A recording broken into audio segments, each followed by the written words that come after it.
This is our fourth press conference as we prepare for the NCAA Division III Women's Basketball Championship being played this weekend at Calvin College in Grand Rapids, Michigan. Our guests for this press conference are from Thomas More College. Thomas More College, located in Crestville Hills, Kentucky. The Saints are members of the President's Conference and come into this weekend's competition with a 31-0 record. The Saints are making their 13th appearance in the NCAA Division III Championship, and they're in the tournament for the 9th year in a row, but this is their first trip to the Final Four weekend. They will play Tufts University on Friday with a tip-off of 5 o'clock again here at Calvin College in Grand Rapids. Our guests today are Coach Jeff Hands. Jeff is in his 4th season at the helm of the Saints, and he's joined by players Olivia Huber, a junior from Woodlawn, Kentucky, Sydney Wainscott, a senior from Erlanger, Kentucky, and Sydney Moss, a junior from St. Albans, West Virginia. We'll begin by asking Coach Hands to make some opening comments and go from there with your questions. Thank you. Opening comments, we're very excited to be here in Grand Rapids, having this opportunity to play in the NCAA Final Four for Division III women's basketball. Very privileged to make it this far with the other 3 teams, and look forward to a good weekend of basketball here at Calvin College. Greg Bucker, the Holland Sentinel. After last year, getting as close as you guys got, did it feel kind of like unfinished business? How much of a drive did that give you for this offseason to get ready for this season? There was a lot of motivation, and I think that's how it is for a lot of teams. When you get that far and you're playing in your first sectional finals, and the injury that happened to us happens, you always have that what if question, and so we're like everybody else. I mean, everybody else wants to be here, and we're just trying to go ahead and finish it the way we would like to have last year, and but it's going to be a tough challenge, and we know that, and we're up for that. Any of the players wish to comment on that? I'll take that as a no. Next question. You don't have to ask them directly. Okay. I was Sydney Wainscott. I'm going to ask you directly. It was good to see you again. You guys are playing Tufts tomorrow. They give up about 45 points per game. And I look at your schedule and I see games that you've won low scoring. You beat Grady or in the 50s. I look at their schedule and I don't really see that. I don't see a game where they win 90 to 85 or something like that. And we talked to them and they want to slow you down and they want to keep the game in the 40s or 50s. As a guard, how do you prevent that from happening? How do you accelerate that? Or are you comfortable playing in the low 40s with that? I think that we just have to continue to do what we've done all year and kind of perfect that.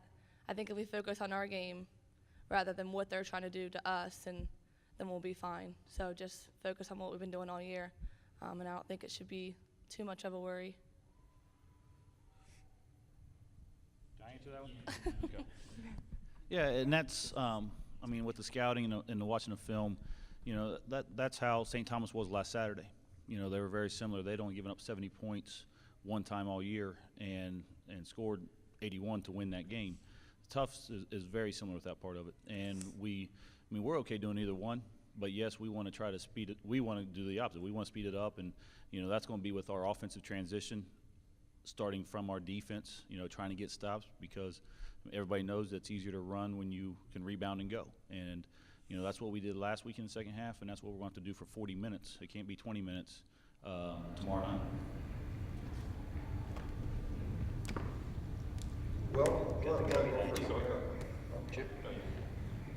For Sydney Moss, just talk about recovering from the injury and where you're at now, how you feel as far as being comfortable. I know you've had a pretty good run here in the tournament, getting on track. So do you feel like you're kind of back to where you felt before then, or still a little more of a process there? Yeah, I think at the beginning it was very hard, going down during that game and, watching my teammates try to take on Whitman kind of without me. I was trying I was trying to cheer as loud as I could. Obviously, it didn't work. But all summer, I did rehab. Stayed in Northern Kentucky. I didn't really go home. I stayed up there, did some rehab. Got back on the floor as soon as possible. I think my teammates did a good job, trying to push me through, all the, I guess, hard times and struggles. I think that, at the beginning of the year, I was 75, 80, and now I'm getting back into the swing of things before I injured my knee. Follow up to that, do you believe in fate? Do what? I'm sorry. Do you believe in fate? Like this moment as it relates to how you exited last season compared to where this season is taking you? I guess so, yeah. I think that we had unfinished business. I think, losing in the Elite Eight gave us a lot of motivation, like Coach said before and Sydney said. I think it just motivated us a lot more to try to get farther than we did last year. Try to prevent any injuries, and we're here now. So. And I'll follow. I think it made us stronger. Because even with Sydney not being at 100% all year long, we've had many other games where everybody else stepped up, and she'll be the first one to tell you that. So I think it made her stronger as a person. Because the work ethic that is required to come back from something like that, and also our team. Coach, to you and everybody else up there, what has the emotional progression since last weekend been like to today and into tomorrow? To know you're coming here, to get here, to practice for being here, and then to finally tip it off. What has this week been like? Total chaos on Sunday, Monday, trying to figure out all the logistics for what needs to get done. And the good thing is, I take care of it. My staff helps me take care of it. These guys don't have to worry about any of that stuff. They're just worried about 2 days of class. Or snacks? Are we leaving on Are we able to leave on Wednesday? So we can get up there and get settled in. So the first 2 days were chaotic, but hopping on that bus yesterday was the best thing that we could do. Getting up here, practicing. Being together, getting away from everybody down home, because hopefully us being away will draw them up here tomorrow night. And so it's been a great excitement though, and that's what you want to do. I say total chaos, but it's a good kind. We're not going to shy away from it.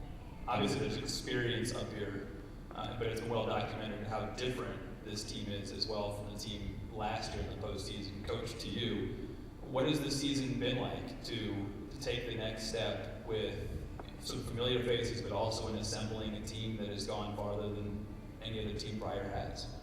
It's been very rewarding, to be honest with you, because of, these two, the two Sydneys are only two returning starters from last year, and then Sid coming off the injury, and then I asked her, because of the players we had coming in, players we had coming back, I ask her, and through conversations of, hey, let's put you out on a perimeter, let's play you out there a little bit more, and she's welcomed it with open arms, and so now she's in a different position than where she was last season. So basically we have 4 new starters out there competing, and one of them is a freshman, one of them is a transfer, and then off the bench there's some familiarity with us because of Olivia and Steph coming off the bench just like last year in those same roles. So I think when they come in, they bring that energy to us.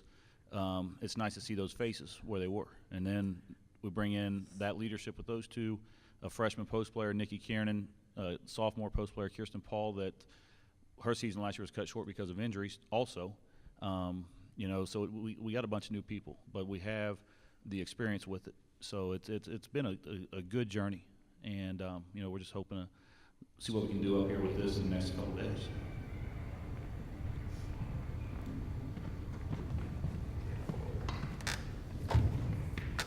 Oh, no, there we go. Thanks. Olivia, you probably thought you were going to get out of here without a question. But someone,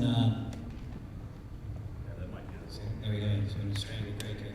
Someone, when I was sitting in the crowd last weekend, said, "You got to ask Olivia about soccer."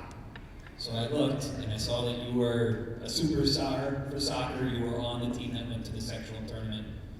So this is your second NCAA tournament this year. Yep. Talk to me a little bit about how the two experiences are similar, if they are in any way, and which sport do you like more? The experiences are a lot alike because you're performing on the big stage. So I think soccer has helped me prepare for that. Coming from straight from soccer to basketball, I'm ready for that. We're not gonna shy away from the big stage or anything.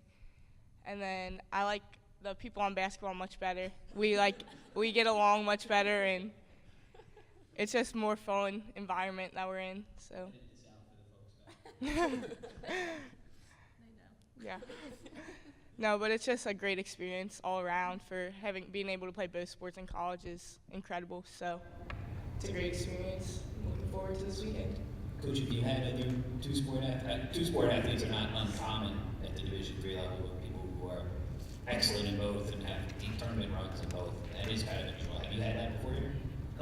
In my 4 years, no, not here, because Olivia came in right after. But our program, Dana Boers was a backup post player for us. So I think she graduated in 2011, right before I was hired, and she was also our best pitcher for the softball team. So, and they made an NCAA run as well. We got the NCAA tournament with softball. So, so we have had that in our program, and that's what it's about. You know, I mean, Olivia came here for soccer, to be honest with you, and then Coach Dawn, our high school coach, called me up and said, "Hey, she doesn't really want to give up basketball. She wants to continue playing. Would you have a spot for her?" And heck yeah, we do. Let's go. So got her in the gym with us, and now look where she's at. It's sectional finals for soccer this year as a junior, and here at the Final Four as a junior for the women's basketball team. Any other questions? This concludes our press conference. Thank you very much. Good luck this weekend. Thanks, guys. Yep.